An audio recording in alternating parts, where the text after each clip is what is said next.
de la narrativa, dentro de la anécdota, dentro del mundo que tú acotas con esta novela.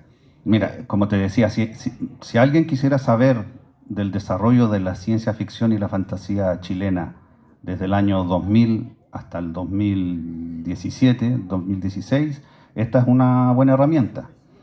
Sí va a tener que saber descifrar quiénes son los personajes que se mencionan, Ujú. porque eso los franceses se le llaman el roman à clef. Es una suerte de novela en código que alude a hechos reales, pero cambian los nombres para proteger, como decían antes las películas, La cambiamos los identidad nombres, de sí, las para personas que están proteger. comprometidas. Sí, porque te puede llegar una demanda también. Ujú. Nadie va a demandar por 50 libros, pero uno se tiene que proteger también por respeto a lo que no quería salir en tu libro. Claro. Pero también somos dueños de las circunstancias y de la historia que compartimos con esas personas. Entonces yo trato de disimularlos lo más posible y siempre con respeto y dejando las cualidades de las personas. Hay también cosas que pasaron en esa época. Hay un personaje que está inspirado en el Pelao Garay, por ejemplo. Ujú. Entonces, que De tapador. representa, claro, representa la figura, porque hay arquetipos. Entonces está el arquetipo del ladino, del ladrón, del estafador, Pero también está mencionaste recién de que hay un personaje que se encuentra con su yo del futuro. Entonces el estamos hablando, protagonista. hay que ver temporales, hay que ver universos paralelos, cómo Sí, se arma este castillo. está todo eso, pero se da de una forma bien pedestre, bien natural. No es, digamos, como el problema de los tres cuerpos, que Ya, está tan... No de es moda ciencia, ahora. esto no es ciencia ficción. No es una novela de ciencia ficción, es una novela que trata sobre un escritor de ciencia ficción, pero no es de ciencia ficción. Es más, es un delirio en la onda con el espíritu de Murakami, donde pasan cosas y como que nadie se las cuestiona. Ujú. No es como te podría decir eso de que, No hay causa y efecto. exacto, son cosas que pasan y nadie de repente como que se extraña, hay más extrañeza con respecto a cosas mundanas que con cosas extraordinarias que ocurren de repente. O sea, el protagonista no se cuestiona mayormente que se haya llamado a sí mismo desde el futuro, sí se cuestiona por qué es tan insistente con respecto a que compre NFT, para que se haga millonario y así afecte su posición en el futuro.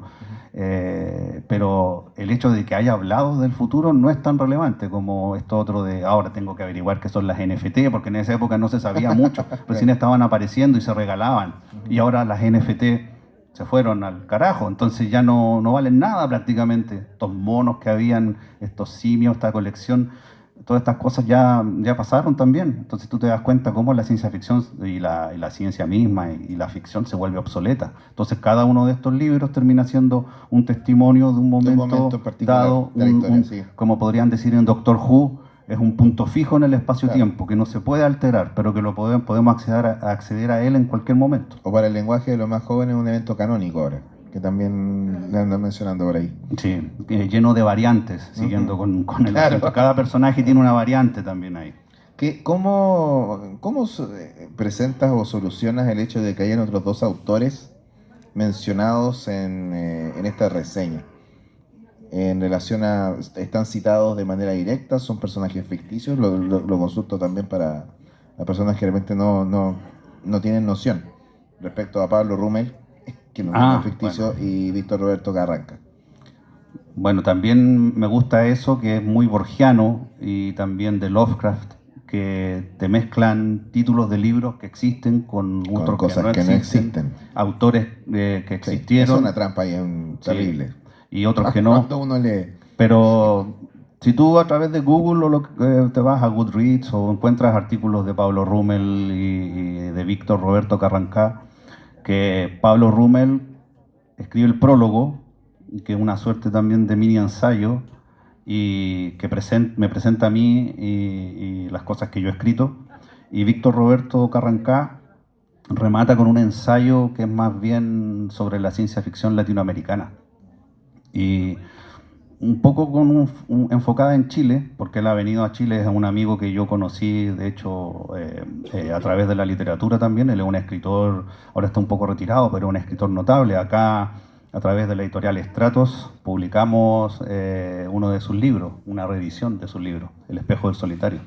Entonces, Víctor Roberto Carrancá es muy real, está presente aún en carne y hueso, y Pablo Rummel también. Entonces el libro yo también lo concebí como una celebración de una generación y de otros escritores también y otros autores. Y fue como un cumpleaños donde invité a algunos de ellos a que participaran del libro y hay, como te decía, hay muchos personajes que están basados en personas y en autores reales. Hay autores también citados como Philip Dick, Asimov, propio Lovecraft, Hugo Correa, eh, un sinfín de autores y de libros que puedes encontrar en las bibliotecas y libros que no, porque no existen o incluso son libros inventados por autores en otros libros, ni siquiera por mí. Entonces es un juego de humo y espejos. Es como una especie de puzzle también.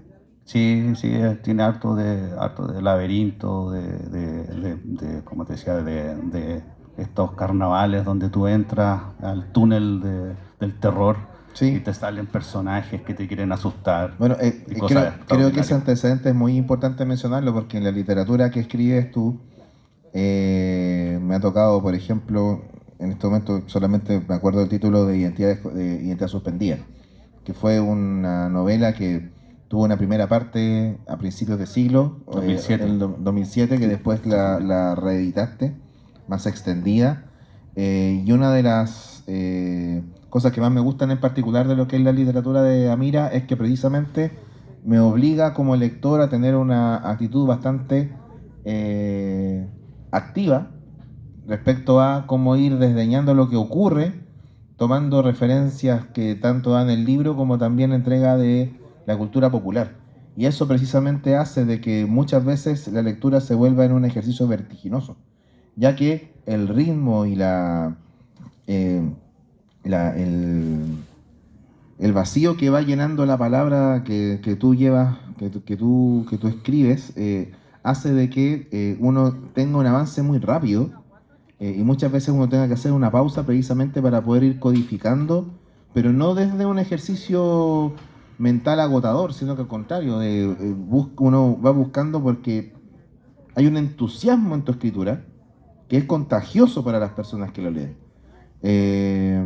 Ese vértigo hace que precisamente uno como lector asuma un rol protagónico junto con los personajes que van apareciendo en la historia. Así que por ese lado yo cuando vi este libro en redes sociales y ahora lo trajiste para acá, yo en verdad estoy ansioso de poder leerme rápidamente esas 500 páginas porque me promete un viaje bien entretenido para poder compartir. Sí, yo espero también mi afán es poder hacer libros que sean, digamos, espesos con respecto a eso. Hay una suerte como de artefacto con tu trabajo también cuando Sí, me está gusta publicado. ese concepto de libro como artefacto, me gusta mucho desde que conocí la nueva novela de Juan Luis Martínez Ujú. y sobre todo la obra de los surrealistas también, la literatura portátil. Y pienso que trato yo de que esto sea entretenido y sea ágil, que a pesar de todo, todas estas capas y capas y trampas y todo eso, el lector se entretenga, porque si no... Y también algo que aprendí de Sergio Meyer, de mi gran amigo Sergio Meyer, quillotano, fue que él me decía, yo no leo los libros de forma lineal, yo a veces lo abro en cualquier página y empiezo a leer desde ahí o después leo otra. Yo no tengo la obligación de tener que leer un libro completo. Entonces, pero en cada página debería pasar algo. Cada página te debería cautivar de cierta forma, Claro. como ser un capítulo. Cada página debería ser un pequeño capítulo de esta gran cadena de situaciones y de hechos que uno va narrando. Entonces, en ese sentido, si alguien, hasta el momento nadie me ha dicho, oye, tu libro, qué aburrido, me aburrió. Si pueden pensar que es un libro fallido, porque también me encantan las obras fallidas, porque las obras fallidas de repente aspiran a algo y no lo logran, pero se esfuerzan.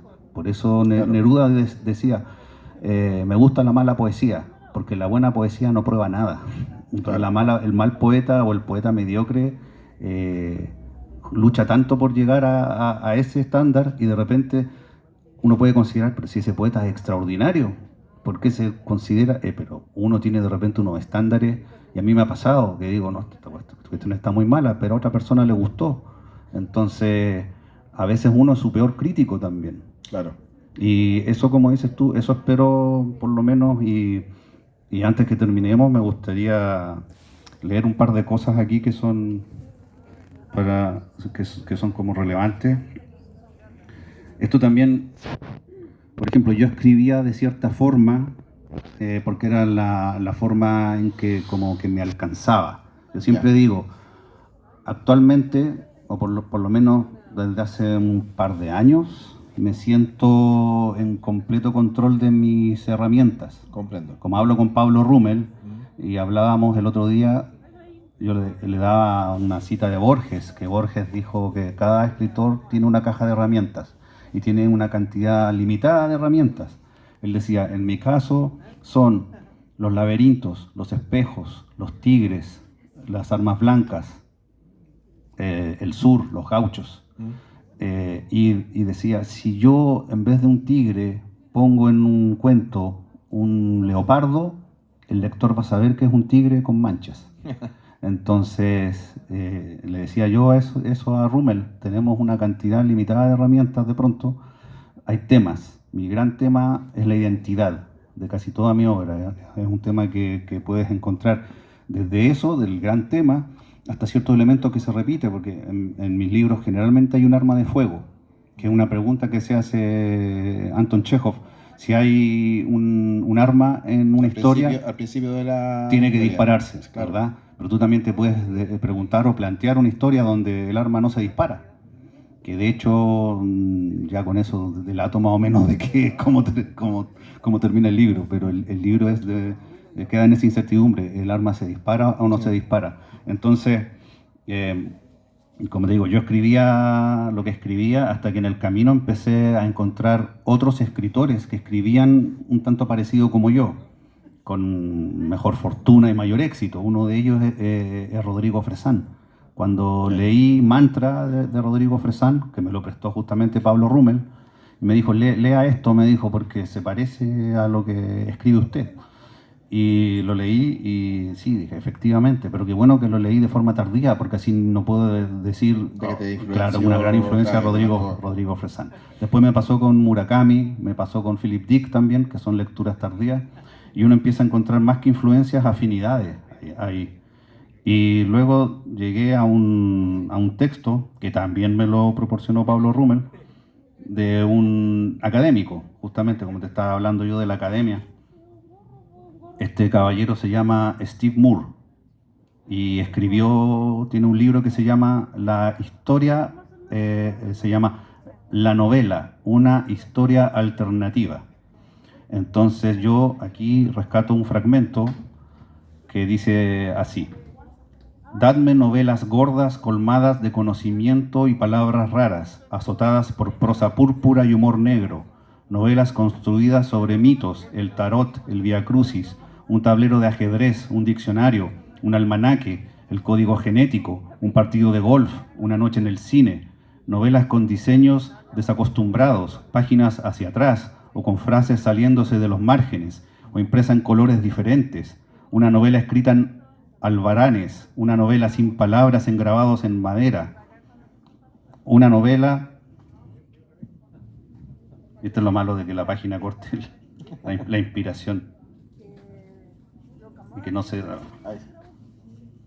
Una novela en primeros capítulos, una novela con forma de antología, de post de internet o de un catálogo de una subasta, novelas enormes que tratan un único día, novelas delgadas que cubren toda una vida, novelas con nota a pie de página, apéndices, bibliografías, mapas celestes, mapas desplegables, o con un test de comprensión lectora o de preguntas y respuestas al final, novelas salpicadas de poemas, listas, tachaduras, novelas cuyos capítulos puedan leerse en secuencias diferentes, o que tengan 150 finales posibles, novelas que sean todo diálogos, todo notas a pie de página, todo aportaciones de colaboradores, o solo un párrafo largo, novelas que empiezan y terminan en mitad de la frase, novelas en fragmentos, novelas con historias dentro de las historias, torres de Babel, jerga callejera, argot, términos técnicos, palabras de amor, Dadme novelas con múltiples capas que levanten un gran muro de palabras, que ofrezca protección contra los demonios del error y la irracionalidad que andan sueltos por el mundo.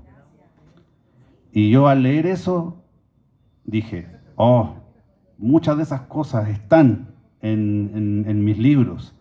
Y si lo dice un académico de la talla de Steve Moore, tengo autorización para hacer lo que quiera. Y eso es como me gustaría que rematáramos con eso. Ya, pues Sergio, muchas gracias por compartir este espacio y hacer, para que ustedes sepan lo que es la presentación oficial del libro, ya que no se había presentado anteriormente en ninguna otra parte. Sergio está también siendo parte de los stands que están hoy día en la Biblioteca Municipal Pública número 83, Melvin Jones. Y su literatura también está disponible acá en la biblioteca para quienes les interese ir consiguiendo y conociendo del trabajo creativo de este experimentado ya escritor nacional. ¿Algo más para agregar para finalizar? No, reiterar que el libro va a estar aquí, que hay más libros míos aquí y van a seguir habiendo, espero, más libros aún. Muchas gracias, Sergio. Muchas gracias también a las personas que estuvieron participando en este espacio. Un aplauso para finalizar en esta intervención. Vamos a dejar nuevamente música acompañándonos mientras seguimos con la jornada de la segunda feria del escritor local en la biblioteca de Quillota.